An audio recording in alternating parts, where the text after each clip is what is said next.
What's up, Panthers Nation? Aaron Duncan here, back again with another draft video. Breaking news about Amari Barno being drafted by the Carolina Panthers. This guy is speed on speed. He's a defensive end out of Virginia Tech, and he's most known for his 4.36 40 at the combine at 246 pounds. Humans that size really aren't supposed to run that fast, if you catch my drift. But this guy's an athletic freak. He fits into the mold of what Matt Rule likes. They like these athletic guys, and especially this year, they weren't going for depth.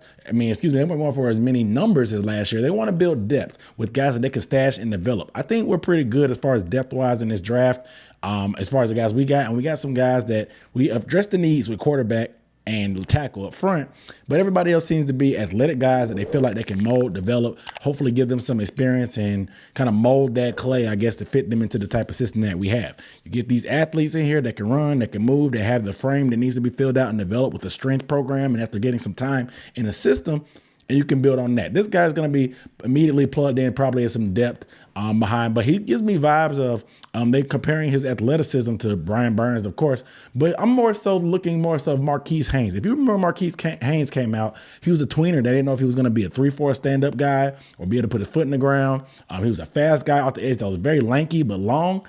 This is the same thing you're going to get with Amari Barno.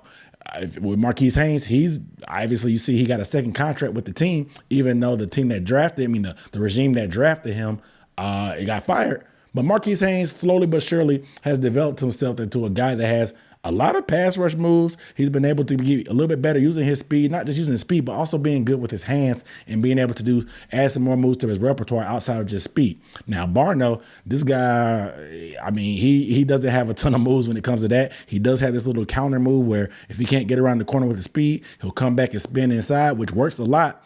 But outside of just being in on situational downs where he's just a third down guy that can run and go get it, I don't see him being able to get on the field right away. Now, like I said, this guy has the traits, the measurables. He's similar molds to some of the guys we have on the team. So you like that because they can do the same things that guys have if you have to fill in on downs when guys need a blow or if guys get injured. You have guys that can step in. So I'll be curious to pay attention to his development, especially with, like I said, that speed is all world. I think it's one of the fastest times at the combine ever for a defensive end. So that's going to catch all the attention. But especially playing on the D-line, it's not a track meet. A track meet doesn't always win in this game. You have to be physical. He has a little bit of trouble getting off blocks when guys get their hands on him because he's not very heavy. He's 246 pounds. We have linebackers on this team that are heavier than him. So he's going to have some struggle when these 300-pounders get their hands on him. But like I said, he's not going to come in day one, show up and be a guy that we want to get 10 sacks. He's going to be a depth piece, development. See, you got the numbers, got the measurables, get them in, see what you can do with them, see if they develop. It's a 4th-round pick, so you're not expecting a ton from him. But at the same time, you like to see them filling out this defense with those type of guys. And this has been a common theme for this draft when it comes to the depth. They're gambling on traits and speed and athleticism, and they're going to try to let the coaches do their job and put things together. I said it before, Scott Fitter, they try to get guys that have a certain mold. It's up to Matt Rule, Phil Snow, Ben McAdoo, and the rest of these coaches and position coaches to develop these guys. Obviously, like I said, it's going to be more so of time adding strength, adding muscle, adding bulk for Barno, but you like the crazy athleticism that you see. It kind of just jumps off the paper, and this theme of speed and toughness and physicality is what I want to see from this type of defense. And that's kind of what we're starting to develop. And like we said, these later rounds is when you build the backbone and the depth of your roster. It's not always about the top guys. Yeah, those are guys going to get all the hype and notoriety.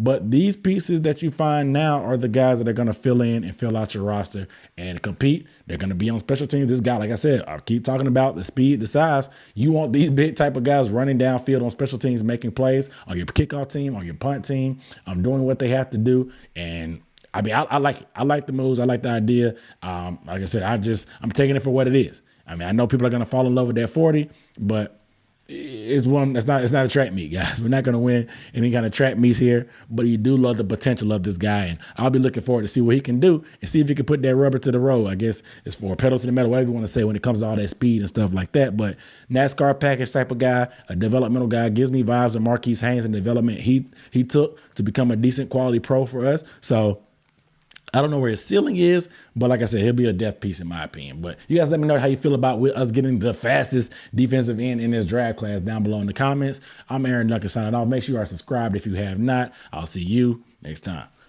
Peace.